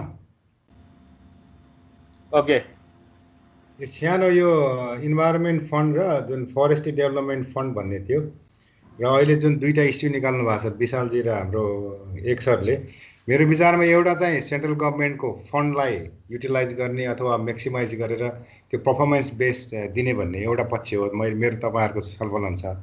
अर्को पक्ष के हो भने स्थानीय सरकारले नै अथवा प्रोभिन्सियल गभर्मेन्टले स्थानीय तहमा यस्तो इन्भाइरोमेन्टल कन्जर्भेसनलाई बेसिकली इन्सेन्टिभाइज गर्ने त्यस्तो मेकानिजम बनाउन सकिन्छ कि ताकि कार्बन सिक्वेस्ट्रेसनदेखि लिएर यो जो पाटोहरू अहिले ल्याउनु भएको छ स्थानीय सरकारले नै आफ्नो विनियम अथवा त्यसमार्फत बनाउन सक्छ। कन्स्टिट्युसनली द्याट इज पोसिबल। तर अहिले फन्डामेन्टल प्रब्लम स्थानीय सरकारमा के देखियो, मेरो अस्ति त्यो एनसिसिएसपीको फाइनल प्रोजेक्ट इभालुएसनको टिम लिडको हिसाबले पनि मैले के बुझेँ भने स्थानीय सरकारले कन्स्टिट्युसनली नियम कानुन बनाउनमा कुनै रोकटोक देखिएन। तर ठुलो प्रब्लम के हो भने स्थानीय स्तरमा चाहिँ फन्ड तपाईँले के भन्नुहुन्छ यो पैसा जेनेरेट गर्ने कुरो, बेसिकली रेभेन्यू जेनेरेट गर्ने कुरो त्यति सहज छैन हामीले सोचे जस्तो हो। अब अलिअलि धनी म्युनिसिपालिटीहरूमा द्याट इज पोसिबल, तर डोल्पा जस्तो एरिया, यो के भन्छ माथि हुम्ला जस्तो एरिया, बजाङ जस्तो एरियाका नगरपालिकाहरूमा द्याट इज भेरी डिफिकल्ट। अघि एकजीले भन्नुभयो जस्तो still they are dependent on central government funds partially 95-98%। तर आइडियली हुनुपर्ने के थियो भने तिनीहरूले स्थानीय तहमा जुन अहिले इन्सेन्टिभाइजको कुरा गर्नुभएको छ त्यो गर्नुभएको छ, त्योलाई वातावरण फन्डको त एक पैसा नै प्रयोग भएको छैन। बाइ द वे यहाँहरूलाई थाहा छ होला, त एउटा रुपियाँ पनि खर्च गरेकै छैन, त्यो मुद्दा परिरहेछ सुप्रिम कोर्टमा। यो फरेस्ट डेभलपमेन्ट फन्डको त सुप्रिम कोर्टले अन्तरिम आदेशै दिइसकेको छ, त्यत्तिकै थन्किरहेछ, कसैले के गर्न सक्ने अवस्था छैन। हो यो कन्ट्राडिक्टरी भइरहेछ कि त्यो अहिलेको फेडरल रिस्ट्रक्चरिङ प्रोसेसमा त्यसलाई कसरी लाने भन्ने सायद यो अहिले वित्त आयोगले चाहिँ काम गर्दैछ कि मलाई थाहा छैन, तर एकदमै यो लिगल कन्ट्राडिक्सनमा बसिरहेछ मैले बुझेसम्म है कि। मैले यति जोडेको मात्रै। वित्त आयोगको काम भनेको त खालि रेभेन्यूलाई चाहिँ कसरी डिस्ट्रिब्युट गर्ने तिनवटा सरकारमा भन्ने छ।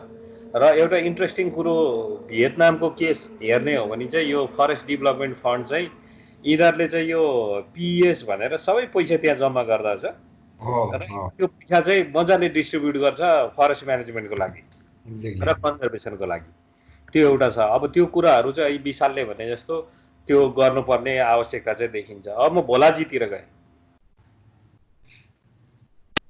हस् राज सर, एकजीलाई एकदमै धन्यवाद, एकदम राम्रो चाहिने प्रेजेन्टेसन गर्नुभयो त्यसको लागि।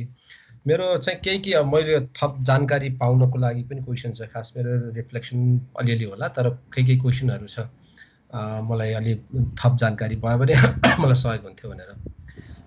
मैले सुरु चाहिँ अलिकति यो म अलिकति ब्याकग्राउन्ड सुन्न पाइनँ, त्यसो भएर पनि मलाई अलिकति अप्ठ्यारो भएको कि जस्तो लाग्न चाहिँ।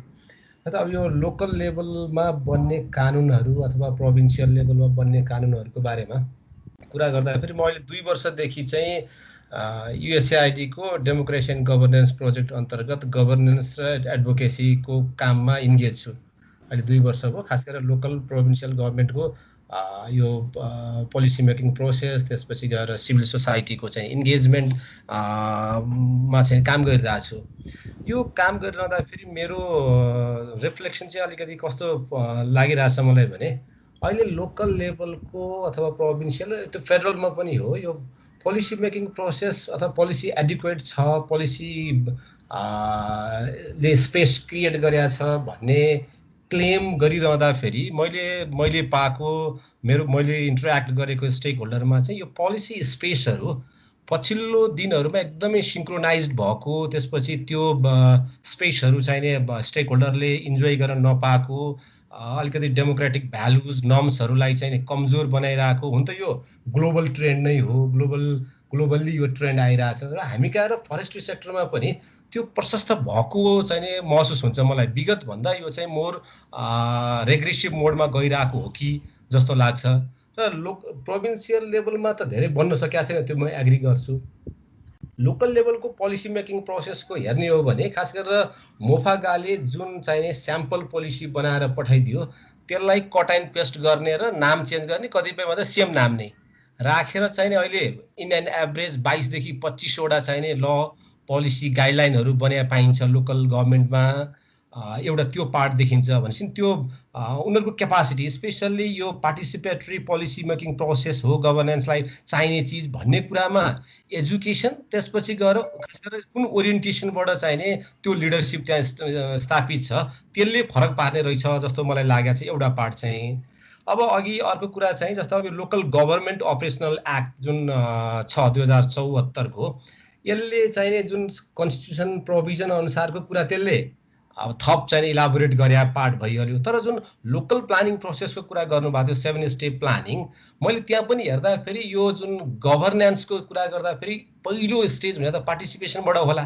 त्यो पार्टिसिपेसनको कुरा गर्नुहुन्छ भने जसरी पहिला 14 स्टेपमा चाहिँ पार्टिसिपेसनको जुन एरिया स्पेसहरू हुन्थ्यो त्यो स्पेस अहिले छैन। 7 वटा स्पेसमा 7 वटा चरण भने चाहिँ 5औं चरणमा गएर वडा स्तरीय योजना तर्जुमा र प्राथमिकता निर्धारण जुन जेठ 15 भित्र गर्नुपर्ने हो, त्यो बाहेक अरू कुनै पनि ठाउँमा पार्टिसिपेसनको कुरा छैन। त्यो चाहे तपाईँले चाहिने सुरुको चरणदेखि नै जाने हो भने पनि जुन पुष मसान्तदेखि सुरु हुन्छ त्योदेखि लिएर गएर भनौँ न 25सम्म हुने जुन चरणहरू हो त्यहाँ एक ठाउँमा भन्दा बाहेक यो चाहिने नदेखिया कारणले गर्दाखेरि यो अर्को एउटा चाहिने गभर्नेन्सलाई कमजोर बनाउने पाटो त्यहाँबाट हुन्छ कि भन्ने मलाई लागेको छ। त्यसपछि गएर चाहिँ जस्तो फेरि पनि कुरा कहाँ आउँदो रहेछ भने अहिले पनि हामीले कुरा गऱ्यौँ यो गभर्मेन्टको गभर्नेन्सको कुरा गर्दा गर्दै पनि गभर्मेन्ट चाहिँ जति डेमोक्रेटिक र एकाउन्टेबल बन्दै गयो त्यो बेलामा अरू स्टेक होल्डरहरूले चाहिने त्यहाँ आफ्नो स्पेसहरू पाउन सक्थ्यो। तर जब अहिलेको चाहिँ एक्टहरूलाई हेर्दै जाने हो भने त्यो पाइँदो रहन्छ। त्यो नपाउने बित्तिकै के हुन्छ भन्दाखेरि अरू स्टेक होल्डरले स्पेस नपाउने, अनि त्यो चाहिँ एउटा भनौँ न एउटा सर्टेन माइन्डसेट सर्टेन एउटा स्ट्रक्चरले चाहिने यो प्रोसेसलाई चाहिने चलाउँदो रहेछ, अनि त्यसले समस्या ल्याउने हो कि भन्ने मलाई डर लागेको कुरा त्यो हो। जस्तो अब एमसिपिएमको कुराबाट राम्रो हुन्थ्यो कि भन्ने कुरा एउटा हिजोको लेभलमा त्यो थियो, किनभने सबै ग्रान्टहरू सपोर्टहरू चाहिने माथिबाट तल जान्थ्यो। अब अहिले त भनौँ न यो अनुदान र आफ्नै जस्तो सङ्घीयताको एउटा मोडल त खास गरेर भन्यो भने लोकल्ली रेभिन्यूहरू जेनेरेट गरेर लङ टर्ममा त अहिले पनि त्यही भनिएको छ। त्यसरी जाने भएको कारणले धेरै यो टप डाउन चाहिने मोनिटरिङ मेकानिजम भन्दा बरु चाहिँ सेल्फ जुन अहिले पनि अलिअलि सुरु भएको छ के अरे सेल्फ मोनिटरिङको प्रोसेस, बरु पार्टिसिपेटरी मोनिटरिङको प्रोसेसलाई पो हामीले बढी चाहिँ कुरा गर्नुपर्ने हो कि भन्ने जस्तो चाहिँ मलाई लाग्छ। र सायद विशालजीले कसले भन्नुभएको थियो डेजिग्नेटेड जुन चाहिने सपोर्टको भनौँ न प्रोभिजनहरू भयो भने चाहिँ मोटिभेसन बढी हुन्थ्यो कि भन्ने त्यो मलाई पनि त्यो लाग्छ।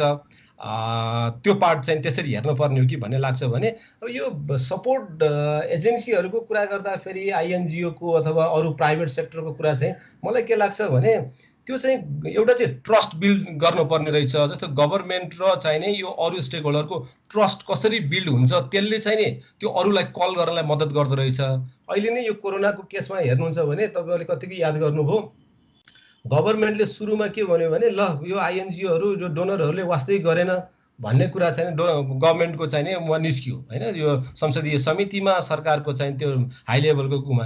त्यसपछि सबै डोनरहरूले ल हामी चाहिँ सहयोग गर्न तयार छौँ भनेर गयो। जाँदाखेरि चाहिँ नि उनीहरूले चाहिँ जुन किसिमले भनेको थियो उति फेरि चाहिँ कति 20%सम्मको बजेट तलमाथि गरेर खर्च गर्न पाउने बनायो। भनेपछि त्यो कल गर्ने त्यो उनीहरूलाई पनि स्पेस दिने कुरा चाहिँ त्यो गभर्मेन्ट र त्यो सपोर्ट एजेन्सीको बिचको ट्रस्ट बिल्डिङले चाहिँ निर्धारण गर्ने कुरा रहेछ कि जस्तो मलाई लाग्छ। प्राइभेट सेक्टरको कुरा त्यही होला भनेपछि यो पार्टबाट हामीले हेर्ने कि भन्ने जस्तो चाहिँ मलाई लागेको। सायद अब यसमा अरू केही तपाईँको केही रेस्पोन्स भयो भने पनि सुन्न चाहिँ म चाहन्छु। हस्, थ्याङ्क यू।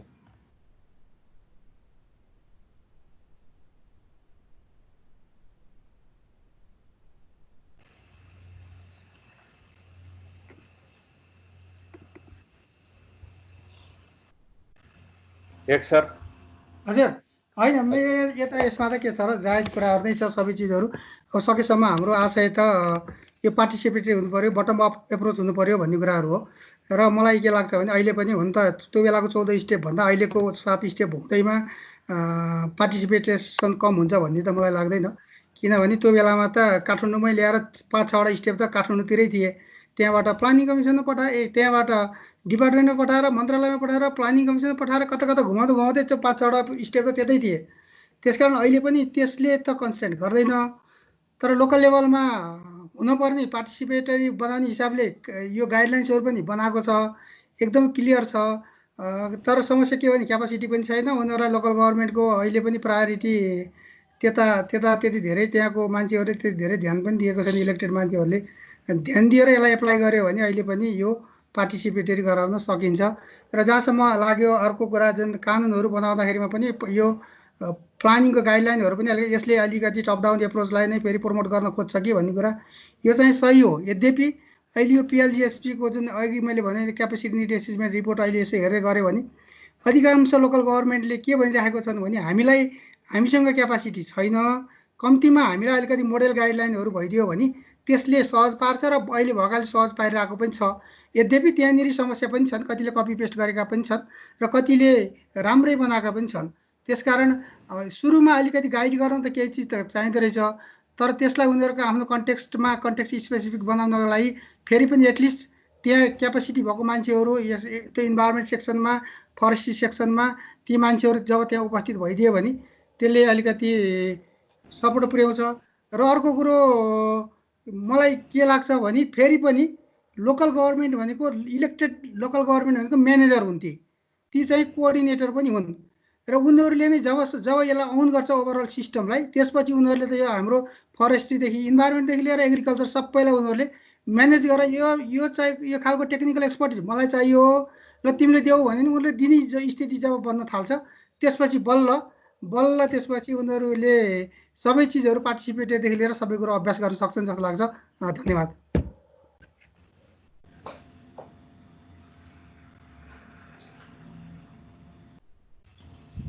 मैले यहाँ बालकृष्णको एउटा क्वेसन देखेँ। अब यो लोकल गभर्मेन्ट र CFUG दुइटैको रोल छ, तर अब यिनीहरूले चाहिँ यो बोर्डर फरेस्ट्री गभर्मेन्टसँग कसरी कोलाबोरेसन गर्न सक्ला तपाईँको विचारमा भन्ने कुरा आयो। यो साह्रै सान्दर्भिक छ बालकृष्णजीको। अघि मैले हेर्दै पनि थिएँ, त्यसलाई रेस्पोन्स गर्छु भनिरहेको थिएँ। यो सान्दर्भिक छ। अब फेरि पनि हामीले के चाहिँ भुल्नुहुन्न भने स्थानीय सरकार भनेको सरकार हो, CFUG भनेको उनीहरू चाहिँ एउटा फङ्सनल ग्रुप हो। यद्यपि उनीहरू कानुनीले मान्यता प्राप्त ग्रुप हो र पनि त्यति हुँदाहुँदै पनि लोकल गभर्मेन्टसँग त्यो खालको उसलाई ओभरअल उसको जुरिस्डिक्सनभित्रको नेचरल रिसोर्स कन्जर्भेसन गर्ने उसलाई अथोरिटी दिएको छ।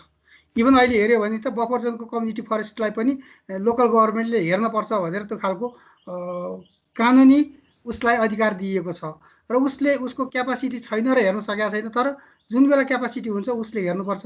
र अहिले पनि जुन फरेस्ट्री एक्टमा अघि मैले रिफ्लेक्ट गरेको थिएँ त्यहाँ पनि आएको छ, कम्युनिटी फरेस्ट्रीको कम्तीमा आम्दानीको 25% चाहिँ वन विकासमै लगानी गर्ने र बाँकी रहेको पैसाको 50% चाहिँ लोकल गभर्मेन्टलाई विकास निर्माणको काम गर्नको लागि सहयोग गर्ने, उनीहरूसँग सँगै सहकार्य गर्ने भनेर भनेको छ एकातर्फ भने अर्कोतर्फ लोकल गभर्मेन्टले कम्युनिटीहरूको फन्डमा पनि आवश्यकता अनुसार पैसा दिने भएर उसको यो सामुदायिक वनहरूको जुन जब हामीले उनीहरूको विधान हेर्छौँ त्यसपछि त्यहाँबाट पनि उसले अपेक्षा राखेको छ। इभन फरेस्ट्री एक्टमा पनि त्यो खालको स्पिरिट छ। त्यसकारण यो दुईटाको बिचमा त फङ्सनल कोअर्डिनेसन त भइहाल्छ, आवश्यक छ र भइहाल्छ। र फेरि पनि लोकल गभर्मेन्ट त्यसको ड्राइभिङ सिटमा हुनुपर्छ भन्ने मलाई लाग्छ। मैले श्यामजीतिर गएँ। धन्यवाद सिक्तल सर, तपाईँले एकदमै जानकारीमूलक प्रस्तुति धेरै राम्रो छ। एक हिसाबले अब हामी नयाँ प्र्याक्टिसमा छौँ र एक हिसाबले गभर्नेन्सको हिसाबले कुरा गर्ने हो भने अलिकति अब नयाँ प्र्याक्टिस भएकोले यो गाह्रो पनि छ। तपाईँ हामीलाई थाहा छ अब नेपालमा सबभन्दा पहिला चाहिँ वन सेक्टरमा डेमोक्रेटिक एक्सर्साइज गर्ने, इन्क्लुसिभ एक्सर्साइज गर्ने भनेको सामुदायिक वन समूह नै हुन् र ती समूहमा जुन काम गर्नेहरू धेरै व्यक्तिहरू चाहिँ स्थानीय तहमा निर्वाचित पनि भएका छन्। तथापि अहिलेको स्थिति हेर्दाखेरि वनमा अब जुन तपाईँले भन्नुभयो जस्तो कानुन धेरै चाहिँ कानुन बनाउनु पर्ने छ, तर त्यो कानुन बनाउने ठाउँमा चाहिँ सायद त्यति वनको कुराहरू धेरै एड्रेस भएको जस्तो देखिँदैन एकातिर छ भने, जुन सरकारी तौरबाट वन प्राविधिकहरूले दिनुपर्ने इनपुट पनि त्यहाँ पुगेको छैन, किनभने स्थानीय तहमा त वन कर्मचारी एकदम कम छ। हामी त धेरै समयसम्म त प्रदेशमा बस्ने कि फेडरलमा बस्ने भन्ने लडाइँमा नै हाम्रो समय बित्यो। वन जुन मन्त्रालय अथवा यसको सम्बन्धित निकायहरू, त्यसले गर्दाखेरि अब एकातिर चाहिँ के भने वन कर्मचारीहरूको प्राविधिक इनपुट पुगेन, अर्कातिर चाहिँ त्यहाँ जितेर गएकाहरू पनि त्यति चाहिँ यो वन सेक्टर अथवा इन्भाइरोमेन्ट सेक्टरमा त्यति धेरै चासो नदिएको, अरू नै प्रायोरिटीमा परेको देखियो। र हामीले यसो हेर्दाखेरि अब त्यति मात्रै होइन, अब जस्तो स्ट्रक्चरकै कुरा गर्दाखेरि काठमाडौँ महानगरपालिकामा सचिव स्तरकै मान्छे अब त्यहाँ प्रमुख हुन्छन्, अब कर्मचारी ब्युरोक्राट्सको हिसाबले। अब त्यहाँ जान पनि एक हिसाबले मान्छेको धेरै चासो त छ महानगरपालिकाहरूमा, तर त्यहाँ गएर वन सेवा गर्ने भन्ने चाहिँ मान्छे चाहिँ पाइँदैन। यो पनि दरबन्दी राखे पनि मान्छे पदपूर्ति गर्ने कुरा चाहिँ अब के चाहिँ अब स्थानीय तहले नै झ्याप्पै पारेर चाहिँ राख्यो भने त्यो आफ्नै ठाउँमा छ, नत्र चाहिँ होइन भने अहिलेको जुन च्यानलाइज गर्ने, जुन कर्मचारी च्यानलाइज गर्ने त्यो तर्फबाट चाहिँ त्यति गएको देखिँदैन। धेरै जस्तो चाहिँ फेडरल स्ट्रक्चरमै फर्केर आउन चाहने मान्छे छन्, प्रशासकीय अधिकृत नै अब चाहिँ फेडरलको एउटा चाहिँ रिप्रेजेन्टेटिभ भनेर राखेको अवस्था छ, जसले गर्दाखेरि चाहिँ हामीले संहितालाई तल्लो निकायसम्म पुर्याउने भन्ने प्र्याक्टिसमा कता कता समस्या देखिन्छ। र सँगसँगै अब जस्तो टार्गेट फुलफिल गर्ने कुरा, एसडिजीका कुरा आए, सारा कुरा छन्, लेखिएको सबै कुरा छ, तथापि चाहिँ के भने कुरा लेखेर मात्रै नहुँदो रहेछ। यो अब कतिपय कुरा चाहिँ भन्छ नि हामीले चाहिँ अब चिउरा चाहिँ थुकले भिज्दैन भने जस्तै अब हामीले गफ मात्रै गरेर पनि हुँदैन। जस्तो चाहिँ कतिपय स्थानीय निकायमा वन नै छैन, अब वन बनाउनु पर्ने छ, वन बनाउनेतिर त्यति चासो छैन, तर किन बनेको वनमै अब व्यवस्थापन गर्नुपर्ने अब अथवा त्यसमै प्रायोरिटीको चाहिँ देखिन्छ प्रोभिन्सियल र चाहिँ फेडरल गभर्मेन्टको भने स्थानीय तह जहाँ वन छैन त्यहाँ चाहिँ एक हिसाबले टेक्निकल इनपुट त नहुने नै भयो। यसरी हेर्दाखेरि हामीले रेभेन्यू जेनेरेट गर्ने सवालमा पनि अब जस्तो फेकोफोनले अब स्ट्रङली अपोज गरेको देखियो। 3 तहमा चाहिँ राजस्व सङ्कलन गर्न पाइँदैन, यो जहाँबाट भयो भने एक ठाउँबाट गर्नुपर्छ भन्ने हिसाबले स्ट्रङली अपोज गरेको अवस्थामा स्थानीय तहले पनि त्यहाँ चाहिँ अब वन पैदावार बिक्री गर्दाखेरि रेभेन्यू जेनेरेट गर्ने कि नगर्ने भन्ने एउटा समस्या छ। तथापि उनीहरूले चाहिँ कुनै ठाउँमा चाहिँ लगाइएको छ, कुनै ठाउँमा छैन, त्यो आफ्नै ठाउँमा छ। यसरी हेर्दाखेरि चाहिँ कता कता हाम्रो कोअर्डिनेसनको अभाव पनि छ कि 3टा स्ट्रक्चर बिचमा अथवा चाहिँ लेभलको बिचमा। र सँगसँगै अब कतिपय कुरा के छ भने अब यो वन भन्ने बित्तिकै, वन वातावरण भन्ने बित्तिकै प्रतिफल एकदम ढिलो आउने, त्यसले गर्दा पनि त्यो चासो कम भएको जस्तो देखिन्छ। भने सरकारी तौरबाट पनि खासै त्यति जस्तो चाहिँ अब भएका कर्मचारीहरू प्रोभिन्सियल लेभलमा जुन हामी वन वातावरणसँग सम्बन्धित मन्त्रालय छ त्यहाँ चाहिँ अब वन कर्मीले धेरै काम गर्नुपर्ने, अब चाहिँ अब उस्तै पऱ्यो भने बजार अनुगमन पनि गर्नुपर्ने, त्यसपछि आएर चाहिँ पेट्रोल पम्पहरूको पनि चेक गर्नुपर्ने, उद्योग वाणिज्य सबै कुरा गर्नुपर्ने भने चाहिँ टुरिज्म सबै कुरा गर्नलाई चाहिँ यति एक पढ्ने वन वातावरण अनि त्यसपछि काम चाहिँ अर्को ठाउँमा लगाएर दिएको छ, जसले गर्दाखेरि चाहिँ मान्छेले चाहिँ के गर्ने के नगर्ने भने हामी चाहिँ वन कर्मी भन्दा पनि चाहिँ बढी प्रशासक चाहिँ हुने हो कि भन्ने चाहिँ एउटा चाहिँ जटिल समस्या चाहिँ देखिरहेको छ। त्यसैले गर्दाखेरि अब हामीले चाहिँ यो काम गर्दैनौँ भनेर भन्न पनि नसक्ने वन प्राविधिकहरू, सरकारले तिमीले नै गर्नुपर्छ, तिम्रो चाहिँ लाइन मिनिस्ट्री भएको हुनाले त्यहाँ गर्नुपर्छ भनेर यसरी भनिराख्दाखेरि चाहिँ अब यो गभर्नेन्स चाहिँ त्यसै चाहिँ विक हुने हो कि जस्तो मलाई लाग्छ। सर यसमा केही भन्न चाहनुहुन्छ? होइन, यो त उहाँले रियल कुरा गरिराख्नु भएको छ, यसमा त मेरो भनाइ अर्को त केही छैन। श्यामजी खास गरिकन फेरि पनि के लोकल गभर्मेन्टले किनभने लोकल गभर्मेन्टले सेवा दिनुपर्छ भनेर जब कानुनी प्रोभिजन गरिसकिन्छ, इन्क्लुडिङ सामुदायिक वनलाई पनि उसले सहयोग गर्नुपर्छ र सामुदायिक वनको अपरेसनल प्लानहरूमा पनि उसको फिडब्याक दिनुपर्छ भनिसकेपछि जब उसले सेवा दिन्छ भने त ट्याक्स लिनु त उसको नैसर्गिक अधिकार हो नि। बरु धेरै थोरै कति लिने हो, तर जहाँ सेवा हुन्छ त्यहाँ ट्याक्स हुन्छ। त्यसकारण लोकल गभर्मेन्टले ट्याक्स लिनु चाहिँ अन्यथा हो जस्तो मलाई लाग्दैन। तर मात्रै के हो भने तर ट्याक्स मात्रै लिएर भयो भने सेवा दिनु पऱ्यो त्यहाँ। त्यसकारण यो हो। र अर्को चाहिँ क्यापासिटीको कुराहरू त अघि नै पनि आइसके सबै कुराहरू, यो 3टा लेयरको बिचमा कोअर्डिनेसनको कुराहरू अहिले फरेस्ट एक्टले पनि त्यसलाई आत्मसात गरेको छ। त्यो यद्यपि त्यसलाई अब कार्यान्वयनमा ल्याउनु बाँकी छ। त्यो कार्यान्वयनमा आइदियो भने त्यसपछि यो 3टाको बिचमा जान्छ। र अर्को चाहिँ अब लोकल लेभलमा अब प्रदेश कर्मचारी सेवा आयोग अथवा के भन्छ है, त्यो विशालजीलाई थाहा होला, त्यो आयोग जब त्यहाँ बनिसकेपछि उसले जब आफै कर्मचारी लिन थाल्यो भने त्यो एक्ट त्यहाँ बनिसके, त्यो प्रदेश लेभलको कानुन जब कर्मचारीहरूलाई राख्ने खालको कानुन त्यहाँ बन्छ। त्यो बनिसकेपछि त्यो कानुनले जब त्यसलाई प्रिभेल गर्न थाल्छ, एक्जिस्टेन्समा आउन सक्छ, त्यसपछि त्यहाँ आवश्यक स्ट्रक्चरहरू, यो क्यापासिटीहरू त्यसपछि बढ्दै पनि जान्छ। र त्यसकारण त्यो कानुन नबनिसकेको अहिलेको अवस्थामा त्यो केही समय अलिकति समस्या हो। तर लङ टर्ममा लोकल गभर्मेन्टले त्यो चाहिँ भइसकेपछि, क्यापासिटी बढ्दै गइसकेपछि त काम गर्छन्। किनभने हाम्रो यो फेडरल सिस्टमको एउटा ब्युटी नै के हो भने जसले काम गर्दा जसलाई प्रभाव पर्छ त्यसैलाई त्यो कामको जिम्मा दिनुपर्छ भन्ने छ। त्यो सामुदायिक वनको काम गर्ने बेलामा अरू काम गर्दाखेरिमा पनि त्यसको इमिडिएट इम्प्याक्ट अथवा त्यसको रेस्पोन्स गर्ने त लोकल गभर्मेन्ट हो। भनेपछि लोकल गभर्मेन्टले त्यसलाई अलिकति ओभरसाइट, अलिकति सुपरभिजन गर्नुपर्छ भन्ने त यो प्रिन्सिपलले पनि यो जायजै छ।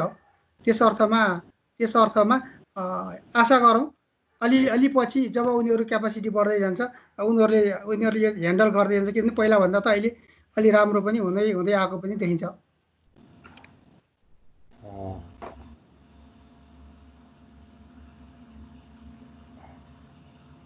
म अलिकति सिर्जना। सबैलाई नमस्कार है। एकचोटि धेरै धन्यवाद प्रस्तुतिको लागि। अब हामी केन्द्र तहमा चाहिँ प्रोभिन्स लेभलको स्ट्याटस चाहिँ अब सुन्ने पनि मौका पाइयो होइन। मेरो चाहिँ अलिकति जिज्ञासा के छ भने गभर्नेन्स भन्ने बित्तिकै ग्रेभिनेन्स ह्यान्डलिङको पाटो पनि महत्त्वपूर्ण हुन्छ होला। जुन कि पहिला चाहिँ केन्द्रीय तहमा हुँदाखेरि चाहिँ अब गुनासोहरू लिने विभिन्न मेकानिजमहरू थिए। अहिले चाहिँ यो 3टा लेभलमा चाहिँ गभर्मेन्ट भइसकेपछि तपाईँको स्टडीले कभर गरेको छ भने कस्तो किसिमको मेकानिजमहरू पाउनुभयो र कतिको इफेक्टिभनेस छ पहिलाको र अहिलेको सिनारीमा भन्ने चाहिँ जिज्ञासा रहेको छ। धन्यवाद। सृजनाजी धन्यवाद छ। मैले आफैले स्टडी गरेको त होइन, खालि अरूले गरेको स्टडीलाई मैले रिफर गरिराखेको छु कतिपय कुराहरू।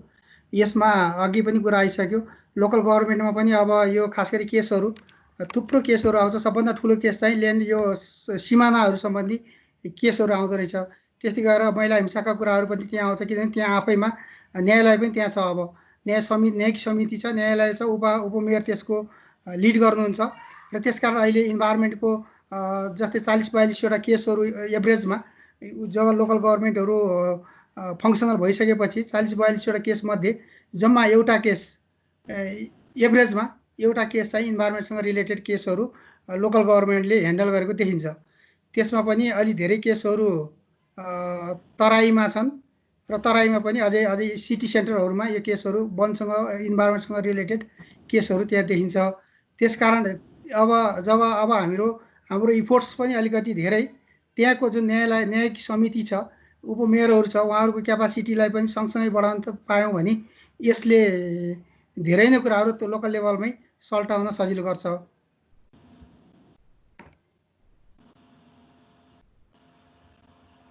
म अब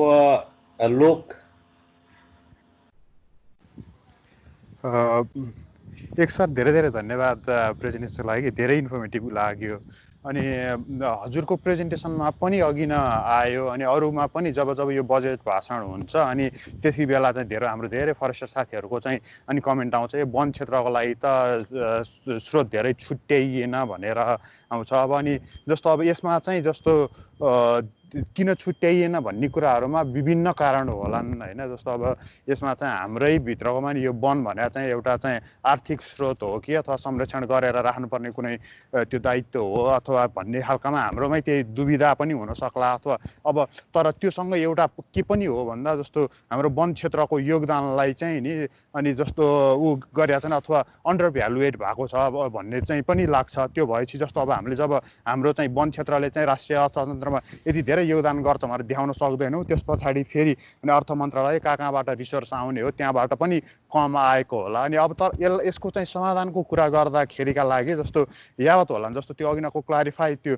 जुन दुविधा क्लारिफाईदेखि जस्तो हाम्रोमा चाहिँ वनको चाहिँ हाम्रा पद्धति सुधार गर्ने होला नि, के होला नि, अथवा अझ डकुमेन्ट गरेर चाहिँ हाम्रो योगदान बढी देखाउने गर्ने होला।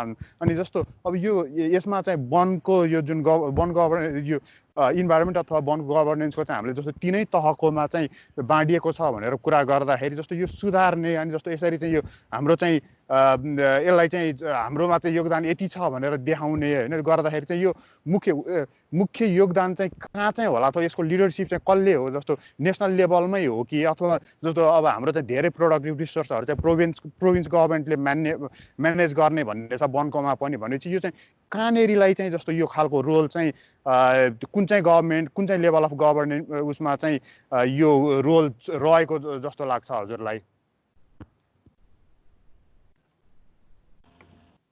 यो साह्रै राम्रो जेन्युन इस्यु अहिले फेरि पनि ल्याउनु भयो। यसमा मलाई के लाग्छ भने अब फेरि पनि हामी किन त्यो फरेस्ट्री सेक्टरले इन्भाइरोमेन्ट सेक्टरले न्याय पाइरहेको छैन बजेटको सन्दर्भमा, यो इभन यो सेन्टरदेखि लिएर लोकल गभर्मेन्टसम्मकै केस हो नि अहिले सबैतिर यस्तै छ। यसको कारण के हुनसक्छ भने दुईवटा कुराहरू महत्त्वपूर्ण छ। एउटा महत्त्वपूर्ण कुरा के हो भने मिनिस्ट्रीले हाम्रो वन तथा वातावरण मन्त्रालयले उसले नेगोसिएसन गर्ने अर्थ मन्त्रालयसँग हो, प्लानिङ कमिसनसँग पनि हो।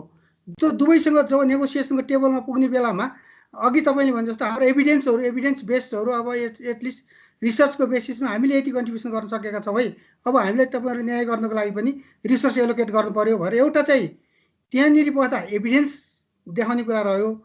र अर्को कुरो चाहिँ के इम्पोर्टेन्ट छ भने उनीहरू यो पोलिटिकल लिडर हो डिसिजन मेकिङ प्रोसेसमा छ।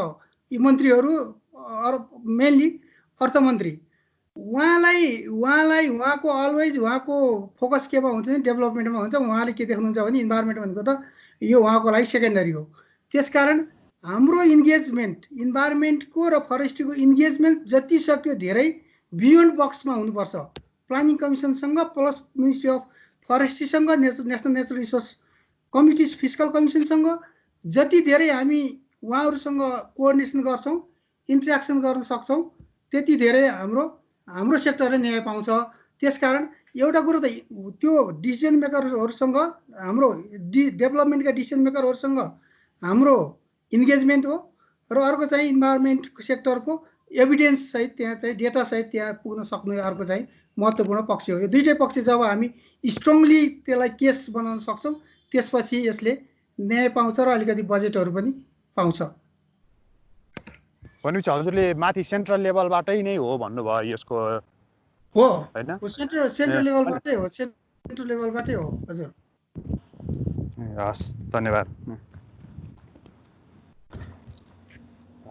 अब म लक्ष्मी दाईतिरै फर्केँ फेरि।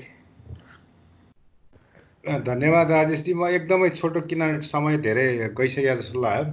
मैले अलिकति सैद्धान्तिक बहसको लागि चाहिँ जुन एकजीले उठाउनु भयो नि, तपाईँले सबै यो कन्स्टिट्युसनल पावर अथवा कन्स्टिट्युसनल अधिकारको कुराहरू गजब राम्रो छ, साझा अधिकार, एकल अधिकार, स्थानीय सरकार।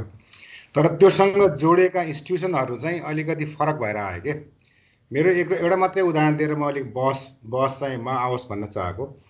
जस्तो स्थानीय सरकारलाई वन सम्बन्धी केही साझा अधिकारभित्र राखेको छ, तर अहिले चाहिँ जुन फरेस्ट सेक्टरको इन्स्टिट्युसनल पाटोहरू छ त्यो सबै वन क्षेत्रलाई चाहिँ तपाईँको प्रोभिन्सियल सरकारभित्र राख्यो। त्यहाँनिर इन्टरलिङ्क चाहिँ अहिले कुनै पनि वन क्षेत्रको कर्मचारी मेरो विचारमा प्रत्यक्ष रूपमा अहिले गाउँपालिका अथवा नगरपालिकाहरूमा छैनन्। मेरो बुझाइमा म गल्ती हुनसक्छु, प्लिज करेक्ट मी। हो त्यो जुन साझा अधिकार अथवा लिगल फ्रेमवर्क कन्स्टिट्युसनल फ्रेमवर्कले दिएका जुन पाटोहरू थियो त्यसलाई हामीले इन्स्टिट्युसनल पाटोहरूमा ढाल्न सकेनौँ भने त्यहाँ त द्वन्द्व आउँछ। जुन कि कुनै एकजना साथीले सरले उठाउनु भएको थियो, सामुदायिक वन उपभोक्ता समूहको पाटो अथवा XYZ को पाटो हुनु भएको थियो। स्ट्रङली यही इस्युमा हामीले धेरै पहिले पनि भोग्यौँ, किनभने स्थानीय सरकारले त्यतिखेर पनि यो जङ्गल त मेरो पनि स्टेक छ, मलाई खै मतलब गरेनौँ। हिजोको परिवेशमा पनि भने हो नि त, खालि सामुदायिक वन उपभोक्तालाई 100% दिने, अनि त्यसपछि चाहिँ स्थानीय सरकारलाई हामीले कहिले पनि गरेनौँ, हिजो पनि गरेनौँ, आज पनि गरेका छैनौँ। इन्स्टिट्युसनली फन्डामेन्टली हो, फन्डामेन्टल प्रब्लम चाहिँ यहाँनिर हो जस्तो लाग्छ मलाई। किनभने हिजो पनि overall community forest users group अथवा तपाईँको उसको लबी गर्ने फेकोफन XYZ इन्स्टिट्युसन होलान्, तर त्यो गाउँपालिका अथवा नगरपालिकाभित्रको वन जङ्गलको ठुलो स्टेक भनेको त स्थानीय सरकार थियो हिजोको नन फेडरल स्ट्रक्चरमा पनि र अहिलेको चाहिँ फेडरल स्ट्रक्चरमा पनि।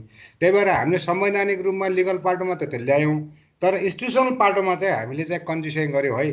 त्यहाँनिर फन्डामेन्टल द्वन्द्व आछ, त्यहाँनिर कन्फ्लिक्टिङ पाटो आछ हो, यो द्वन्द्व चाहिँ हुन्छ भन्ने चाहिँ मैले यो अलिकति डिबेटको लागि मैले उठाएको। धन्यवाद। यसमा केही छ एक सर थप्ने?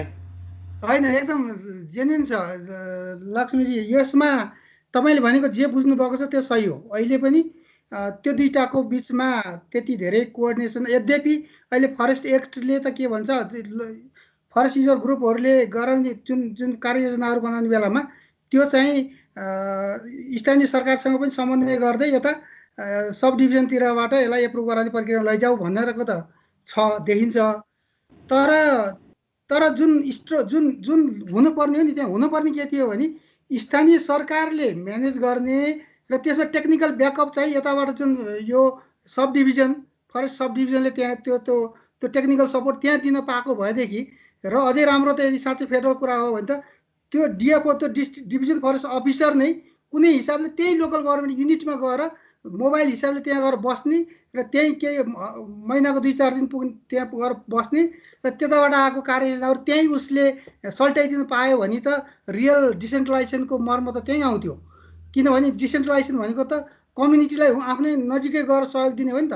अहिले पनि कार्ययोजना बोकेर जिल्लामा आउनु पर्यो भने अघिल्लो पहिले पनि जिल्लामै आउनु पर्थ्यो कार्ययोजना स्वीकृत गराउन भने त के रहेर के फरक रहेर त्यहाँनिर त उनीहरूलाई यो डिसेन्ट्रलाइजेसन यो फेडरल गभर्नेन्सको त खासै भ्यालु पनि रहेन। त्यसकारण सर भनौँ म एउटा जोडिहालौँ भनेर मात्रै हजुरको हुन्छ। त्यसकारण जुन अर्को प्रोभिजन छ, जुन बेला लोकल गभर्मेन्टमा फरेस्ट्रीको स्टाफ राख्ने प्रोभिजन छ, त्योलाई सकेसम्म गभर्मेन्टले त्यो चिजहरू त्यहाँ राखिदियो भने र त्यसलाई अलिकति एकाउन्टेबल उता यो डिभिजन फरेस्ट्रीतिर पनि बनाइदियो भने त्यसले अलिकति यो ग्यापलाई मिनिमाइज गर्थ्यो होला जस्तो लाग्छ मलाई। मैले खालि जोड्न खोजेको के भन्छ एक सरसँग नि, हामी फन्डामेन्टली डिटरेन्ट भइसक्यौँ के। चाहे सामुदायिक वन उपभोक्ता समूहको टेक्निकल सामुदायिक वनको technical forest management operation plan अथवा सिएफएमको अपरेसन प्लान 10,000 15,000 हेक्टरको अपरेसन प्लानमा त्यहाँ त स्थानीय सरकारको त स्टेक नै छैन भने टेक्निकली पनि त तपाईँ कहाँनिर चल्नुहुन्छ? त्यो हामी फल्टमा परिसक्यौँ त्यहाँनिर। वी आर नट इन्स्टिट्युसनली हामी एकदमै पछाडि छौँ। हामी इन्स्टिट्युसनली हामीले त्यसलाई चाहिँ इग्नोर गर्यो भन्ने चाहिँ मेरो तर्क हो यसमा। त्यति भन्न खोजेको मैले। यसमा मेरो सहमति हो। हस् थ्याङ्क यू सर।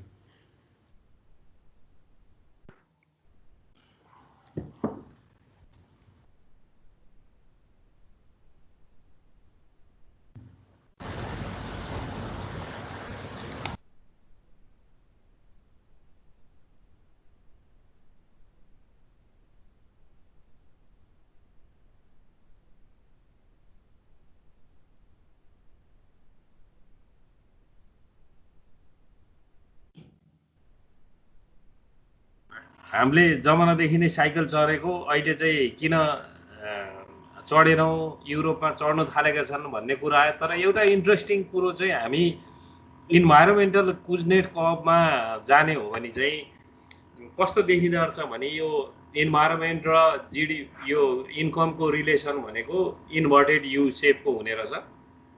त्यो भएको हुनाले जति चाहिँ इन्कम बढ्दै जान्छ एउटा टर्निङ पोइन्टसम्म इन्भाइरोमेन्टलमा चाहिँ हामी खासै ध्यान नदिने रहेछौँ। किनभने त्यो बेला डेभलपमेन्ट प्रायोरिटी हुने रहेछ र जुन बेला एउटा टर्निङ पोइन्टमा पुग्छौँ त्यसपछि बल्ल चाहिँ इन्भाइरोमेन्ट पनि प्रायोरिटी हुने रहेछ। त्यो भएको हुनाले चाहिँ हाम्रो जुन पहिलाको प्र्याक्टिसेस र अहिलेको युरोपको देखेको प्र्याक्टिसले चाहिँ कतै त्यो इन्भाइरोमेन्टल कुजनेट कप चाहिँ फलो गरेको हो कि भन्ने कुरा। र अर्को चाहिँ देखेको लोकले उठाएको हाम्रा चाहिँ फरेस्ट्रीका इन्भाइरोमेन्टका प्रोग्रामहरू चाहिँ किन प्रायोरिटीमा छैनन् भन्ने कुरा। अब यो चाहिँ के भने जुन हाम्रा भ्यालुजहरू छन्, अघि नै जुन यो यसैमा पनि कुरा उठाएँ मेरो, हाम्रो चाहिँ प्रायोरिटी भनेको के हो भन्ने कुरा एउटा ठुलो कुरा भयो। र मुख्य गरी हाम्रो जस्तो देशहरूको प्रायोरिटी भनेको डेभलपमेन्टमा फोकस हो। निजगढकै केसमा हेर्ने हो भने पनि धेरै ठुलो बहस हो डेभलपमेन्ट कि इन्भाइरोमेन्ट भन्ने कुरो। र हाम्रो फोकस अहिले पनि डेभलपमेन्टमा छ। अहिलेको इन्भाइरोमेन्टल कुजनेट कपलाई नै हामीले फलो गरिराखेका छौँ। त्यो भएको हुनाले अहिले पनि धेरै जसो पोलिसी मेकरहरूले चाहिँ विकासै सबभन्दा ठुलो कुरा हो भन्नेमा छौँ।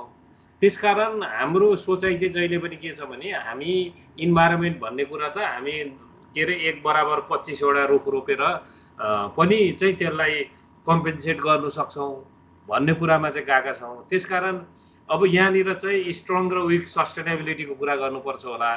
त्यो हिसाबले पनि कतै न कतै हाम्रो बजेट अहिले पनि 2% भन्दा कममै वन तथा वातावरण मन्त्रालयले पाउने अवस्था आएको हो कि भन्ने कुरा पनि त्यता होला।